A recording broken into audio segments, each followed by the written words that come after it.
Olá pessoal, sejam muito bem-vindos ao Meditando nas Escrituras. É uma alegria poder estar aqui mais uma vez com vocês. Faz bastante tempo que a gente não deixa um vídeo aqui para vocês, um conteúdo, mas hoje nós estamos aqui para a gente poder compartilhar com vocês um pouco da Palavra de Deus. E olha só pessoal, hoje nós vamos falar sobre o livro de Atos, capítulo de número 9.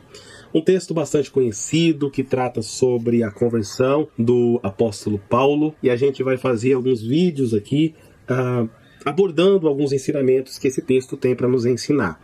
Amém? Então, eu não vou ler aqui o texto para vocês, mas vai estar baseado do versículo 1 ao versículo de número 16 do capítulo de número 9. Esse texto, basicamente aqui, ele é o encontro do apóstolo Paulo com Jesus no caminho de Damasco. Então, é um dos eventos mais impactantes que a Bíblia ela retrata sobre a conversão desse homem. Então, um encontro que ele teve com Jesus que mudou completamente a sua vida. E um homem que se tornou um dos maiores apóstolos e um dos homens que sistematizou a maioria dos textos bíblicos que nós conhecemos como cartas doutrinárias. E isso é muito importante, a salvação desse homem para a história do cristianismo. Então, esse texto, quando você lê sobre a conversão do apóstolo Paulo, esse texto emerge aqui algumas perguntas que é muito importante a gente entender. E é sobre isso que nós queremos falar, sobre esses nossos encontros aqui, estudando esse livro. Primeiro, quem sou eu? Né? A gente aprende a entender quem sou eu de fato dentro desse aspecto da vida cristã. Quem é Cristo? O que Cristo significa para mim? Quem sou eu para Cristo? O que Ele deseja que eu faça?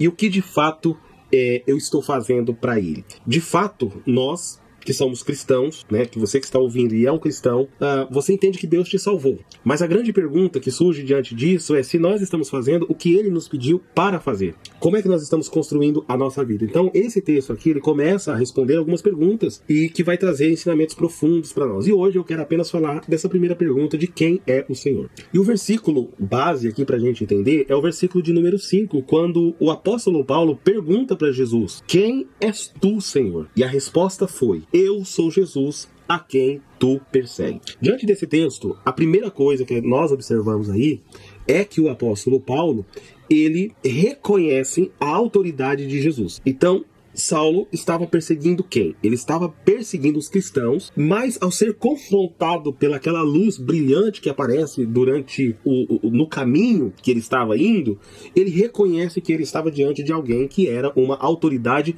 muito maior do que ele.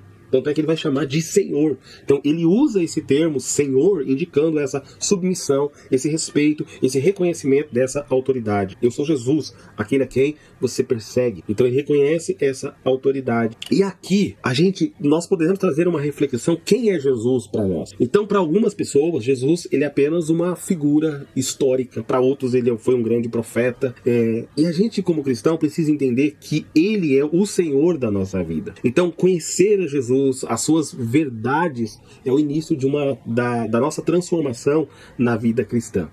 E o que a gente poderia pensar sobre essa primeira parte de conhecer a Jesus? Então, eu acredito que muitas pessoas possam estar pensando nesse momento, como de fato eu posso conhecer a Jesus? Então, existem alguns princípios na palavra que vão nos nortear para a gente entender de quem é Cristo. Como que a gente faz para conhecer a Deus? A primeira delas é nós conhecermos através do estudo da palavra. Então, Jesus, ele é revelado nas Escrituras. Eu quero ler um texto com vocês, que está lá no livro de João, capítulo de número 5, versículo de número 39. Olha só o que esse texto diz. Examinai as Escrituras, porque julgais ter nela a vida eterna, e são elas mesmas que testificam de mim. Quando a gente olha para esse texto, nós vemos Jesus trazendo aqui um ensinamento muito importante. E ele dizendo que esses homens, depois você pode ler esse texto desde o começo aí, mas ele chama a atenção para isso, que aqueles homens, eles examinavam as Escrituras. E eles examinavam as Escrituras com um objetivo, porque eles julgavam ter nas Escrituras a vida eterna. E são elas, as Escrituras, que testificavam, que ensinavam sobre quem era Jesus, quem era o Cristo. Então, como que você passa a conhecer Jesus? Primeiro, você usando a palavra, a Bíblia, como esse manual que vai nos ensinar, que vai nos direcionar para conhecer mais de Deus, sobre a pessoa de Deus, sobre a pessoa de Jesus e a sua obra através da pessoa de Cristo. Segunda forma que você pode conhecer a Jesus, através de uma vida de oração. Então a intimidade com Deus, ela começa com um relacionamento de oração. Mateus 6 vai falar isso. Mateus 6, capítulo 6, versículo 6. Olha o que o texto diz. Tu, porém, quando orares, entra no teu quarto e, fechada a porta, orarás ao teu pai que está em secreto. E o teu pai que vê em secreto te recompensará. Olha só. Esse texto de Mateus 6, capítulo 6, versículo 6, na verdade, ele está ensinando como que os discípulos de Jesus, eles deveriam orar. E ele começa chamando a atenção no versículo de número 5, que eles não poderiam fazer como os hipócritas. Mas quando ele chega no versículo 6, ele fala: quando vocês orarem, vocês entram no seu quarto com a porta fechada. E aqui, claro que a gente não está falando por uma questão de você entrar exatamente no quarto de forma literal, mas de você ter uma vida de oração, de você decidir ter uma vida de oração. Então, quando vocês entrar, fecha a porta e vocês orará ao seu pai que está em secreto. E o teu pai que vê em secreto te recompensará. Olha só. É interessante que quando a gente vai orar, a gente vai usar o quê? Palavras para falar com Deus, né? Para agradecer a Deus e a gente buscar ali a vontade de Deus para as nossas vidas. Mas o que o texto ressalta aqui é que o Pai que está em secreto, ele nos vê em secreto. Então, o que Deus vê muitas vezes não é às vezes o que você está dizendo, o que você está falando, mas a intenção de ter saído do seu, da sua comodidade, do seu conforto, para você falar assim: não, vou orar. Porque a nossa carne, ela não pede para isso, mas decidir orar é uma decisão. A gente precisa ter essa disponibilidade. Então, essa é a segunda forma, a gente ter uma vida de oração. E ter uma vida de oração é preciso a gente decidir isso. Terceiro, comunhão com outros cristãos. Então, a igreja, ela nos ajuda a crescer e aprender sobre Jesus. Veja que quando a gente participa, por exemplo, da Santa Ceia, é algo que a gente só consegue fazer isso na comunhão com os outros irmãos. Se a gente não partir por esse caminho de termos essa comunhão, esse memorial, né, de participar da Santa Ceia, daquilo que Deus fez por nós, né, do sacrifício dele, não é exatamente como Deus pediu para ser.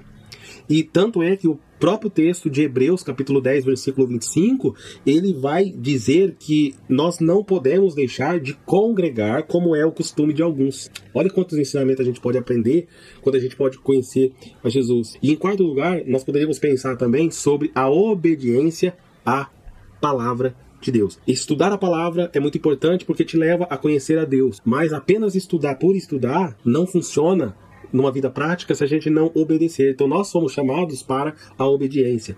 Então amar a Jesus significa obedecer aos seus mandamentos. É isso que o texto de João, capítulo 14, versículo 5, versículo 15 vai dizer. Que aqueles que amam o Senhor são aqueles que obedecem os mandamentos de Deus. Agora, olha que interessante. A gente precisa trazer isso como algo prático para a nossa vida. Muitos eles dizem que conhecem a Jesus, que amam a Jesus, mas as suas ações, elas não refletem essa verdade. Então, quem conhece a Cristo, mas vive uma vida de pecados deliberados, eles, na verdade, nunca conheceu a verdade. Isso é o que 1 João, capítulo 3, versículo 6 diz. Então, quando que nós não fazemos, que nós pecamos deliberadamente, quando nós não fazemos a vontade de Deus. E, às vezes, fazer a vontade de Deus implica, muitas vezes, abrir mão das nossas vontades para fazer a vontade de Deus. As nossas vontades dizem uma coisa, mas nós precisamos fazer outra. Então, o primeiro ensinamento desse texto de Atos, capítulo de número 9, é nós conhecermos quem é o Senhor. Amém? Então, essa é a nossa reflexão de hoje. E na próxima semana nós vamos voltar falando sobre esse texto dentro de uma outra perspectiva. E eu espero encontrar você aqui. Se você não é inscrito no nosso canal, se inscreva, compartilhe, comente, que Deus possa abençoar a sua vida grandemente.